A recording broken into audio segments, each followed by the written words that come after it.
Minsan ay narerentahan siya ng mga kakilala niya na magsundo at maghatid sa airport. Nakakapagbiyahe siya minsan ng mga alanganing oras at alanganing oras na rin siya umuuwi. Minsan noon ay napakiusapan siya ng kaibigan din nila ni nanay na magsundo sa isang kamag-anak sa airport. Ihahatid niya yon sa apartment nito sa Taguig. Sumama yung kaibigan nila na kamag-anak nung susunduin. Naghintay sila ng mahigit isang oras sa airport. Ang iniisip daw noon ni tatay ay mga bata ang susunduin niya. Yun pala ay mag-asawa na parehong matanda na. Galing raw silang Bacolod. Yung titirahan nila sa Taguig ay dating tirahan ng anak ng mga ito na nasa ibang bansa na. Malapit na rin daw umuwi yon at ang gusto ay diyan sila sa bahay nito. Pasado 11:00 na raw nang magtungo sila ng Taguig. Gabing-gabi na pero medyo traffic pa rin dahil lumakas yung ulan. Papasok daw sila sa isang village. May kalakihan daw yung apartment na hinintuan nila. Paghinto raw doon ni tatay, ang akala niya ay namali pa sila ng hinintuang bahay dahil maliwanag ang bahay na yon. Napasabi si tatay na may tao naman daw pala. Pero nagtaka talaga yung mag-asawa pati yung kaibigan ni tatay.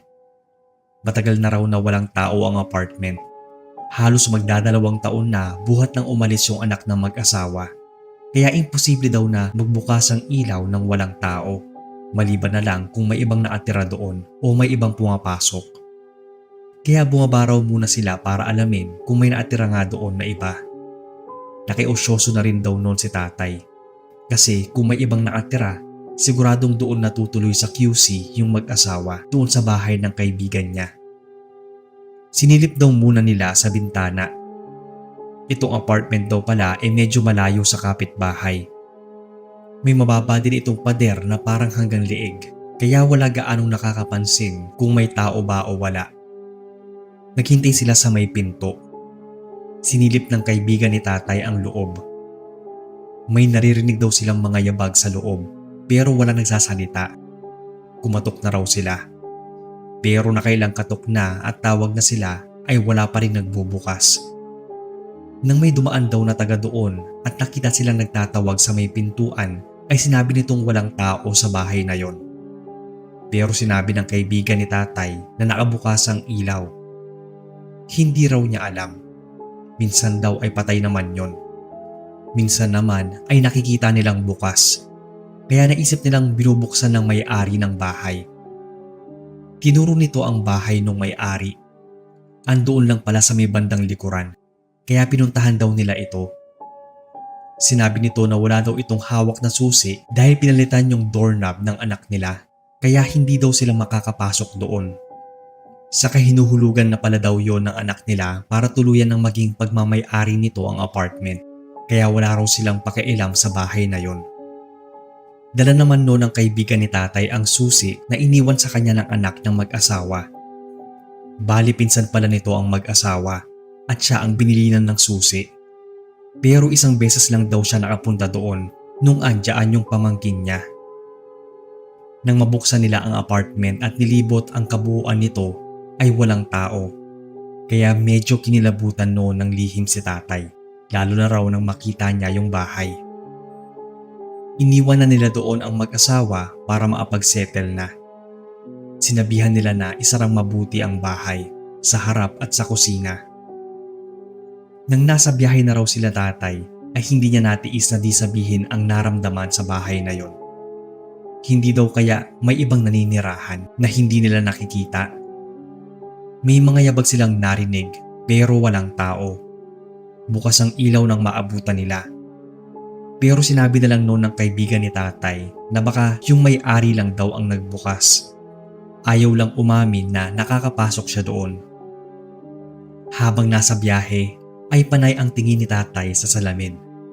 Parang hindi siya mapakali. Parang bumigat daw yung biyahe niya kung kailan dalawa na lang sila at papauwi na. Medyo nilalamig din daw yung batok niya noon. Nang muli daw siyang mapatingin sa salamin, munti ka na daw niyang makabig ang manibela pagitna. Buti at nakontrol pa niya. Tinanong daw siya ng kaibigan kung anong nangyari. Sinabi ni tatay na wala. pero medyo nanginginig daw ang mga kamay niya nun. Nang muli siyang tumingin sa salamin ay wala na raw yung nakita niyang babae. Grabe daw yung kilabot na naramdaman ni tatay dahil first time niyang makakita ng multo sa salamin. Hindi niya alam kung saan nanggaling yon o kung paano naasakay yon sa taxi niya. Buti nga raw at hindi sila nadisgrasya. Nang maarating sila sa bahay ng kaibigan niya na ilang bloke lang ang layo sa amin, ay sinabi niya dito ang nakita. Kinilabutan din daw ito.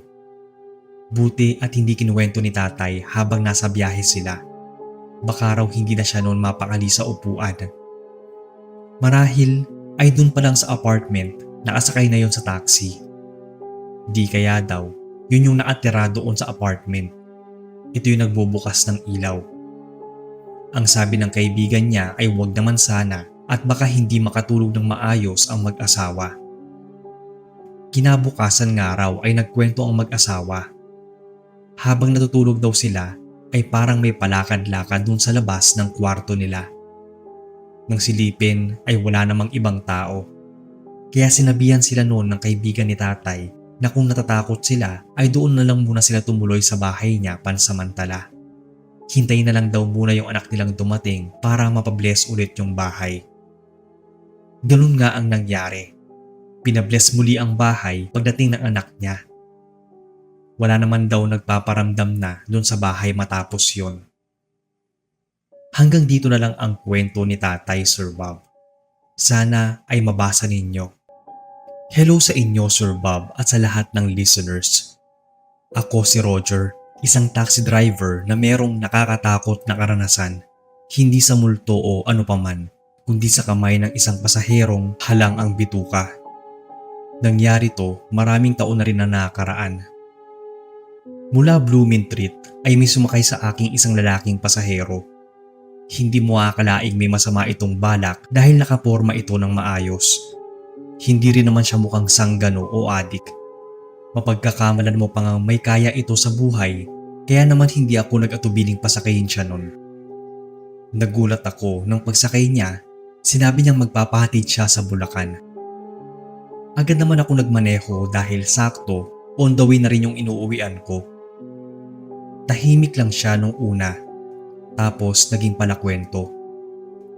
Nang makarating kami sa boundary ng Bulacan kung saan may madadaanan ng mga malawak na palayan at walang kabahayan, ay nag-iba ang timpla nito.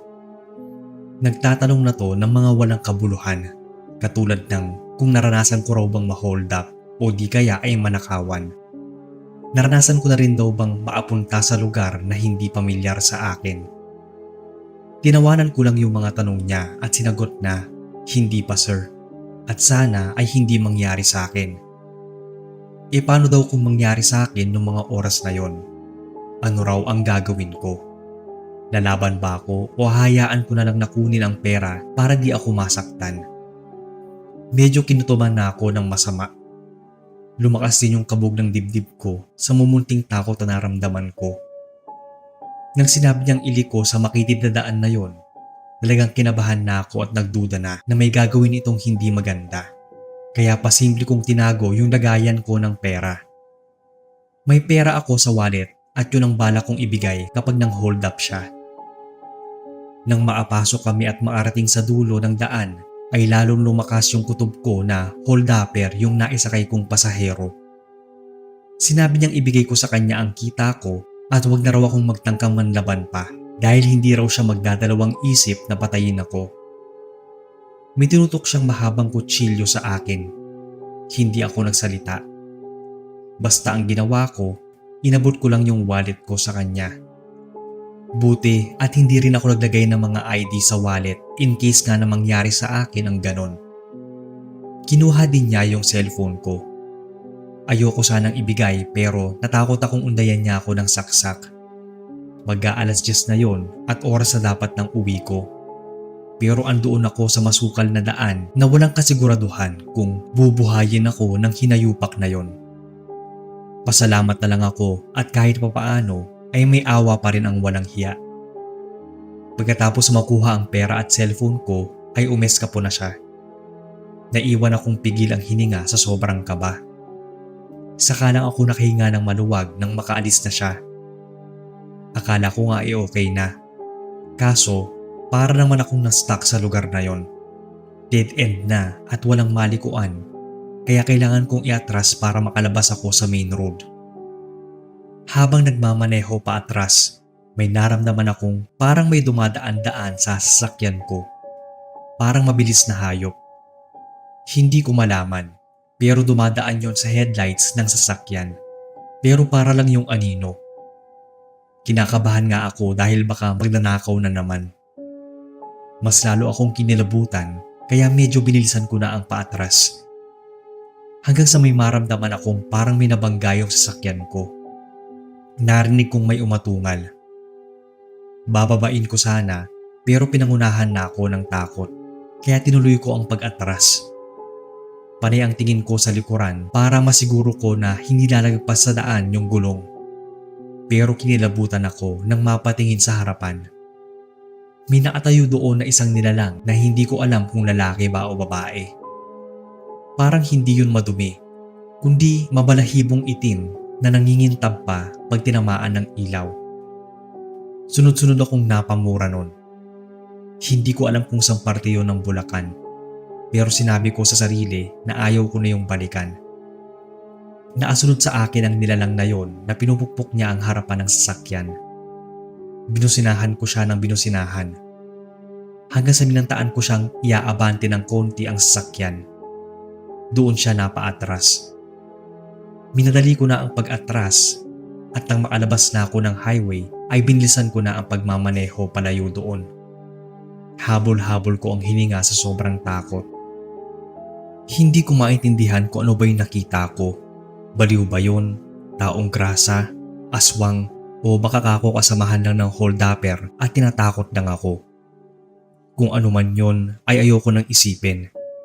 Ang importante sa akin noong mga oras na yon ay makauwi ng ligtas sa pamilya ko at hindi masimot ng hold-upper ang kita ko nung araw na yon.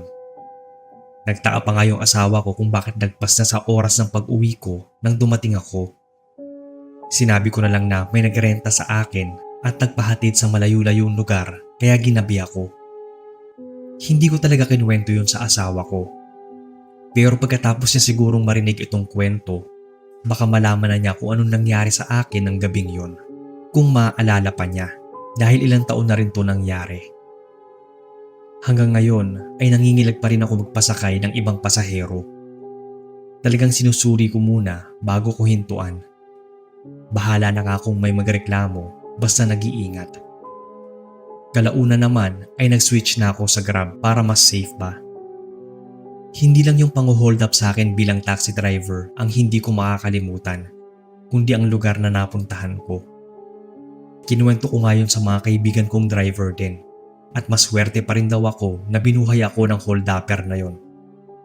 Baka daw kasabot lang yon ang nananakot sa akin, pero parang hindi rin kasi nakalayo na yung hold-upper bago magpakita sa akin yung nilalang na yon na mukhang naninirahan din sa lugar na yon. Ito lang Sir Bob ang karanasan ko. Maraming salamat sa pagbabasa at sana ay maisama nyo to sa channel nyo. Mapagpalang araw sa inyo Boss Bob at sa lahat ng mga nakikinig. Ako si Ariel, taga Mexico, Pampanga. Isa akong taxi driver na nakikinig sa mga kwento nyo araw-araw. 35 years old ako, single at kasama kong naninirahan sa bahay ang mga magulang at kapatid ko. Bale panganay ako sa aming tatlo at babae yung bunso namin na nag-aaral pa sa college. Kaya todo kayod din ako dahil sa pagsasaka lang din kumukuha ng ikabubuhay namin ang mga magulang namin. Bilang driver, isa sa naranasan ko noon ay ang magkaroon ng iba't ibang klase ng pasahero. Pero may isang pasahero ako noon na hindi ko makalimutan. Yung pasaherong yon ay isang babaeng hinatid ko sa ospital. Pero pinakausapan ako noon na hintayin siya dahil magpapatingin o magpapacheck up lang daw yon. Lumobo yung tiyan ng babae pero hindi raw siya buntis. Halos nagpuputok na ang ugat noon sa tiyan. Nang pabalik na siya ng taxi ko ay hindi maipinta yung itsura niya. Niresetahan lang daw siya dahil walang makita ang doktor na sakit. Maaaring taba lang daw yon o namuong kung ano, pero hindi naman daw malala. Kwento niya ay ayaw din niyang magpa-opera dahil baka lalo lang daw mapasama. Kaya nagpahatid na lang siya sa bahay nila. Malapit lang ang bahay noon sa bahay ng barkada ko. Kinuha niya yung number ko para pag may emergency daw ay ako na lang ang tatawagan niya. Isang madaling araw noon ay nabulabog ako ng isang tawag.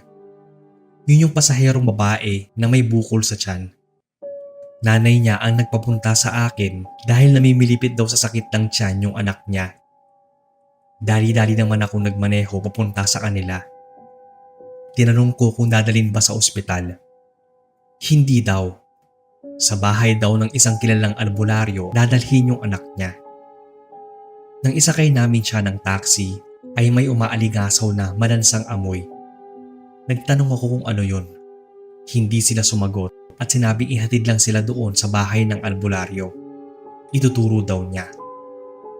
Hiyaw ng hiyaw yung babae na parang manganganak. Pagdating sa bahay ng pakay namin, yung bahay ng albularyo, ay inalalayan kong bumaba ng taxi yung babae. Sa kanya nanggagaling yung amoy ng malansa. Pero hindi na ako nagsalita. Sumama akong pumasok doon sa bahay ng albularyo dahil hindi na niya kayang maglakad mag-isa. Sobrang bigat daw ng tiyan niya at sobrang sakit. Pagpasok sa bahay ay sinabi nitong dapat matagal nang dinala sa kanya yung babae. Mukhang mahihirapan daw siyang gamutin ito. Nang pahigain siya sa kama ay saka ko lang napansin na parang may naglalaglagang mga uod sa sahig. At yung masangsang na amoy, sinabi ng albularyo na binabarang daw ang babae at marami-rami ang naitanim sa katawan nito. Susubukan daw niyang tanggalin isa-isa. Nang muling humiyaw at umiri yung babae na parang manganganak ay naglabasan mula roon ang napakaraming uod. Iyak siya ng iyak. Daig pa nga nito ang manganganak. Bigla itong nanghina. Napailing yung albularyo nun. Parang nawala ng pag-asa na mapapagaling pa yung dalaga. Ang tanging magagawa daw niya ay maibalik sa may gawa ang binigay nitong sakit sa babae. Awang-awa ako nun. Kita ko ang unti-unting pagliit ng tiyan nito na parang tinusok na lobo. Hindi ko alam noon na naghihingalo na pala ito nang maglabasan ang sangkaterbang uod. Sobrang nakakadiri nang makita ko yon at grabe talaga yung amoy. Pero nakakaawa din yung dalaga. 19 years old lang siya nun, kaedad ng bunso kong kapatid na babae. Sabi ng albularyo ay grabe daw ang galit nang nagpabarang sa kanya para taniman siya ng ganun karami. Hindi lang daw parusa ang gustong mangyari nito, kundi magdusa ang dalaga at unti-unting bawian ng buhay. Talagang inalam noon ng mga magulang ng dalaga kung sino ang may kagagawan noon sa kanya. Ayaw pa raw magsabi ng mambabarang sa albularyo nung una. Pero sinabi ng albularyo na papayag ang mga magulang na hindi na maibalik ang ginawa nito sa anak basta umamin nito. Doon na kinuha ng punerarya ang katawan ng dalaga. Sinamahan ko naman ang nanay niya sa punerarya nun. Pakiramdam ko ay biglang naging parte ako ng pamilya nila dahil naaawa rin ako sa dalaga. Nursing pa man din daw ang kursong kinukuha nun. Binayaran ako ng malaki ng mga magulang niya dahil sa tulong ko, pero hindi ko tinanggap. Naiyak nga rin ako nang mag-iyakan na sila. Naging saksi din ako sa paghihirap ng babae na nalaman kong nene ang palayaw. Halos gabi-gabi kaming nasa burol ng barkada ko. Hindi binubuksan ang kabaong niya dahil sa maniwala kayo o sa hindi. Ang layo ng itsura niya sa picture na naapatong sa kabaong niya. Nangitim ng sobra ang balat niya at parang natuyot. Isang gabi nun, huling lamay na. May umiiyak na babaeng papasok pa lang sa bakuran nila. Hagulgul talaga.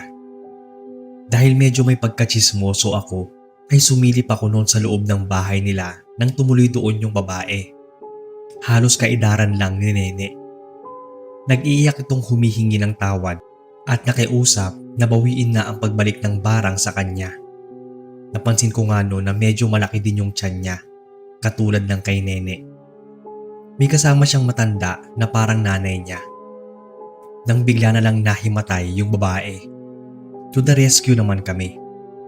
Nagtanong noon ng kasama kung sino ang may tricycle o sasakyan dahil kailangan maidala sa ospital ang anak niya. Naaparada lang noon sa labas yung taxi ko kaya wala akong nagawa kundi ituro nila ako. Kahit ako noon ay nainis sa ginawa ng babaeng yon kay Nene pero naawa din ako sa kalagayan niya. Hindi ko alam kung bakit hindi nila yung pinaalbularyo at sa ospital sila nagpahatid. Pero wala naman ako sa posisyon para imungkahing ipaalbularyo nila. Siguro alam na rin nilang albularyo lang ang mga pagpapagaling doon. Pero biglang nagsabi ang nanay na kailangan na lang daw maoperahan ang anak niya. Masyado na raw malala ang nangyari para ipagamot pa sa albularyo. Umaasa daw siya na may magagawa ang mga doktor. May mga kamag-anak daw sila sa ibang bansa kaya kaya nilang magpagamot kahit pa sa mamahaling ospital. Ang balita ko noon, pagkatapos siyang dalhin sa Maynila ay ipinagamot ulit to sa ibang bansa. Umayos naman daw ang kalagayan pero hindi na muling lumiit ang tiyan. Bilang taxi driver na nakasaksi ng ganoong mga pangyayari, ingat na ingat ako sa paikitungo ko sa mga pasahero. Kahit minsan, sobrang nakakainis na, talagang hinahabaan ko ang pasensya para lang makaiwas sa diskusyon o gulo. Mahirap na, hindi natin alam na yung taong nakakasagutan natin ay marunong palang mangulam o kaya mambarang. Pero sa totoo lang, kahit may pagkatsismoso ako, hindi ko alam o hindi ko naitanong kung ano ang punot dulo kung bakit pinabarang si Nene. Pasensya na boss kung napahaba ang kwento ko. Ngayon lang din nagka-oras magsulat. Maraming salamat sir at sana ay mabasa nyo. Magandang gabi sa inyo Sir Bob at sa lahat ng mga tagapainig. Tawagin na lang akong Althea, taga Iloilo. Itong storyng i-share ko ay tungkol sa nangyari sa isang kasamahan ni tatay na taxi driver. Itago na lang natin siya sa pangalang Lito. Simula bata kami ay nagdadrive na ng sasakyan si tatay. Nang mag-high school ay taxi na ang minamaneho niya mula Tagbak papuntang Haro at sa ilan pang cities. Kumpare niya si Tito Lito pero hiwalay sa asawa. Andoon ang dalawang anak niya sa asawa na umuwi ng Capiz. Isang araw daw noon ay pumuntang lasing na lasing sa tambayan nila si Tito Lito. Nalaman daw pala nito na nag-asawa na ng iba yung ex-wife niya kaya hindi siya noon pinayagan na magmaneho ni na tatay. Naatulog daw ito sa tambayan nila kaya hinayaan lang daw siya. Maayos naman daw ito ng magising at medyo nawala na ang kalasingan. Pero may nabanggit daw noon kay tatay ang isang kasamahan nilang taxi driver. Nakita nitong walang ulo si Tito Lito. Sinabihan daw siya noon ni tatay na dapat sinabi niya kay Tito Lito para nasapak siya o nahampas. Masamang pangitain daw kasi yun. Pero paano niya sasabihin gayong lasing na lasing si Tito? Hanggang sa nagpaalam na si Tito Lito na umuwi at hindi yun nagsabi sa kanya. Sinabihan siya noon ni tatay na ihahatid siya nito pero nagpumilit itong magmaneho at nahimasmasan na rin daw kaya hinayaan na lang siya ni tatay. Ang akala nila ay uuwi na ito pero nagbiyahe pa raw ito. Nabalitaan na lang nilang bumangga ito sa isang poste ng kuryente.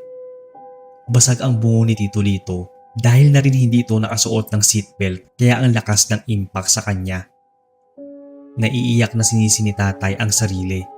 Dapat daw ay hinatid niya ito.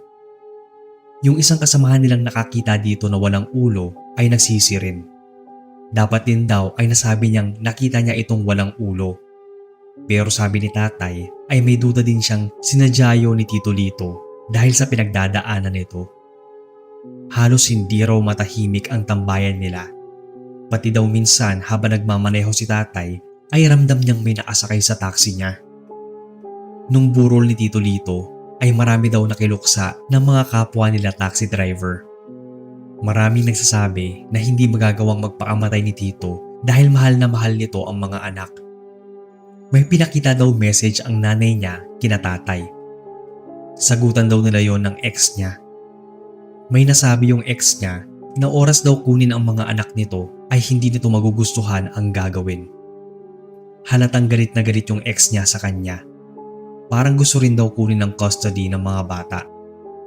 Idedemanda niya ang asawa kapag hindi ito pumayag. Nakisama kasi ito sa iba na kasal pa sila. Yun daw ang panlaban ni Tito Lito.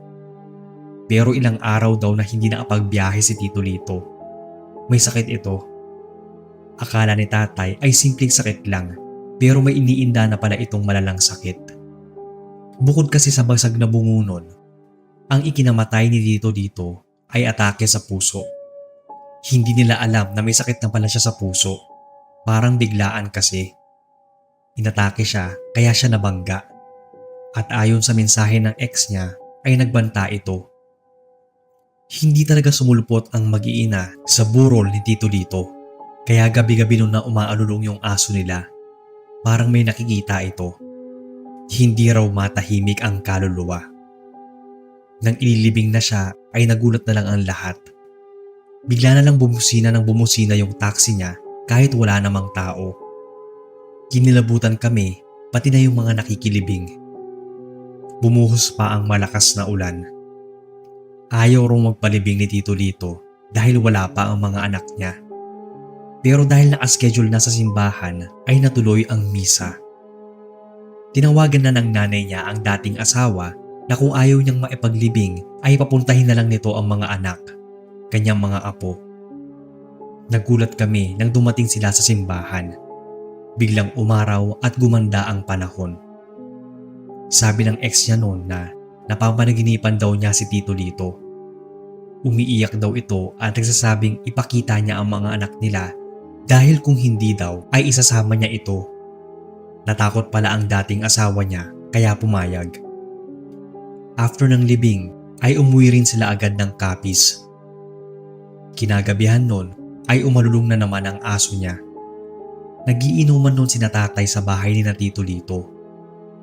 Habang umiihi daw siya nun ay naramdaman talaga niyang may humawak ng malamig sa balikat niya. Alam niyang si Tito yon at mukhang nagpapaalam na. Ganun daw kasi ito nung nabubuhay pa. Mahinang hinampas noon ang balikat niya kapag nagpapaalam. Ramdam daw talaga yon ni tatay.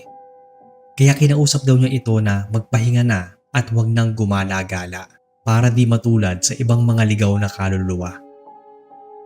Nalaman namin kalaunan, Sir Bob, na ang asawa din pala niya ang may kagagawan ng sakit niya sa puso. Pinakulam daw pala niya si Tito Lito pero pinatigil din. Ang kaso, tumalab na yung sakit kay Tito Lito. Kaya ayun, hindi na napigilan ang trahedyang naaguhit sa mga palad nito.